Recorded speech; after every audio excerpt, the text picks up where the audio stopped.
One take Tuesday, Tuesday. Oh. Welcome back to another One Take Tuesday. Number 3. And if you notice, we're sitting in the same spots. The same clothes. Yep. We're going to wear the same clothes every episode. I feel like all the commercials are cartoons you watch as a kid. Like Hey Arnold. Or yeah, AT&T Doug. commercial, wear the Doug AT&T shirt every time. Okay. Anyway, our topic for our third episode is how do we plan where we want to go, what we want to do. I'll let you talk first. She points, I drive. That's about it. I don't know what happens after that. Or before that. Hours and hours of research, and he's just like, okay. So, pretty much, kind of the way we start with is because of our unique situation with me being gone a month and home a month, she'll start with where does she want to spend her month at. No, we start with what region we want to do the whole year in. Well, we already decided that. Like last year we decided we're going out west. This year we decided we're doing out east. Next year we already know we're doing the middle. Okay. Then yes, we pick our monthly sites. Okay. Okay. Based on the weather. Yeah, apparently she needs to talk. No, I said I'm going to let you talk first. Tell me about you it. have a turn. All right, so we pick which area of the country we're going to. Yes. Okay. And then we try to do our monthly sites, you know, at least for the first few months to get those booked, because that's a big ticket item there.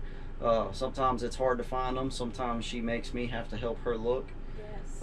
You know, as Phil calls her, our travel planner. Yes. You know, needs to get her mind right, kind of thing. So I pick our monthly sites along our route based on the weather. So if we start out in March, I stay south, and then we slowly get up north.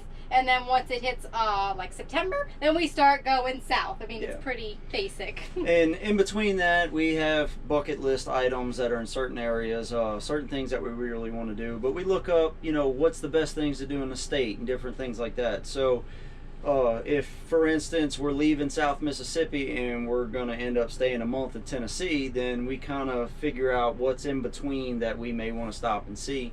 And we start kind of filling in the gap there, and we just kind of zigzag or however and make some circles and, you know, do some donuts and flip-flops, and we've done all kinds of stuff. We've done some crazy circles, filling in gaps and doing things. But resources that we use Facebook to get suggestions, Instagram and YouTube.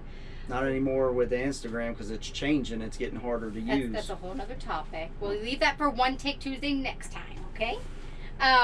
We use lots of fun websites like Atlas Obscure and Only in Your State, and lots of Googling other people's blogs and things. We like to find kind of out of the way places, but also in terms of your big items like bucket lists, we try to find places that are a good mix where it might have some city stuff, but it will also have outdoorsy hiking stuff, so we can spread out our days and our adventure.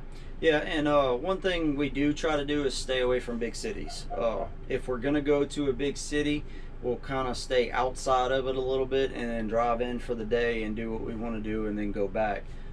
Mainly that's because of the big rig and the big truck. And the traffic. You know, yeah, the dually's hard to get around in certain cities, and just traffic in general is miserable, and we've done it. We don't like it. Everything in the city is expensive. You're going to children's museums and this and that, as opposed to if we stay an hour away, we can be hiking and make a day trip and do one thing.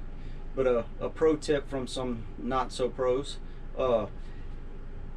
check out the prices for campgrounds that are closer to the city and further away from the city, because if you're paying $95 to $100 a night and it's going to get you 10-15 minutes away from where you're going, it could be worth it, considering if you're going to be an hour away and it's, you know, $60-70 a night, you're going to spend that money in fuel driving back and forth. So you kind of have to well, you just have to decide if you're going to go into the city daily versus one time. Yeah. And then you pick your campground. So you kind of play those two factors and see if, you know, your driving is going to cost you extra or not, you know, because sometimes it may be worth it to pay $30-40 a night and stay an hour away, spend that fuel driving in. But if you're going to go into the city for 2 days and it's $100 a night and you're going to end up paying, you know, the fuel cost, it works out better sometimes. And while we do plan a lot, there are times when I'm like, we'll just see what there is. And No, so that's when she says, "Hey, honey, find me a boondocking spot." Yeah. So we do leave some open for just adventure and just figuring it out and whatever, and it always turns out okay as well. And our go-to for that is Harvest Host. So we've enjoyed the Harvest Host. We've done 11 of them now so far. We just actually jotted down that list a couple days ago, so we can do 10 another. of them. We can do another one take Tuesday on that. Oh, yeah. Okay. Well, to recap of how we pick it, we pick our region, we pick our states and areas based on weather, then we fill in the routes based on recommendations from other people who have traveled to those places. Yeah, and things find campgrounds. And things we really want to do. Things we want to do. Pick the campgrounds. Okay, yeah, I guess I didn't go into that. So when I pick an area and I look up all the things to do, like in, say, that half of the state, then I find a campground. I try to find a campground that's close to at least 3 of the things or 2 of the things, because you cannot do everything. Yeah.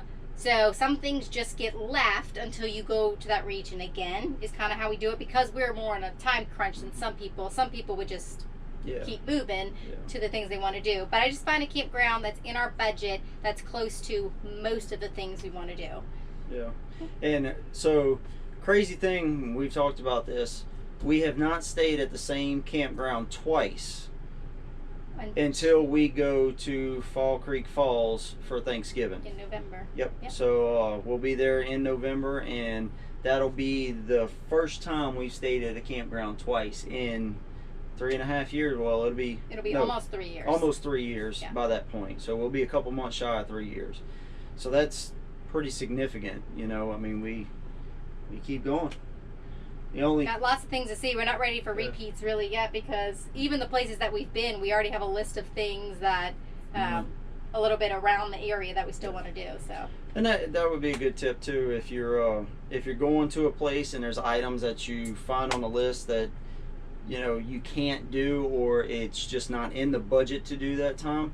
Make a list of those things and keep track of that. She's got it by state. Yeah, have it by state, and I say where we stayed and what campground we were at and what we did, and then below that, what do we want to do when we go back, and I have it all listed by state and city, so I know when we go back. Another episode that we're going to do is all of Brittany's forms. So she's got a bunch of forms that we keep track of. Campgrounds, when we're going to be there, how many miles we're driving, how many miles are on the camper itself, spending tracker, the whole 9 yards. So we're going to have to get those. And hiking miles. Yep. Well, there went the AC, so I guess we're going to have to get off of here. So. All right, let us know what kind of topics you want to hear from us. Yep. Leave them down in the comments. Let us know what you think of these. Until next time. Keep making your dreams reality. Keep bringing your dreams to reality. Oh. Later.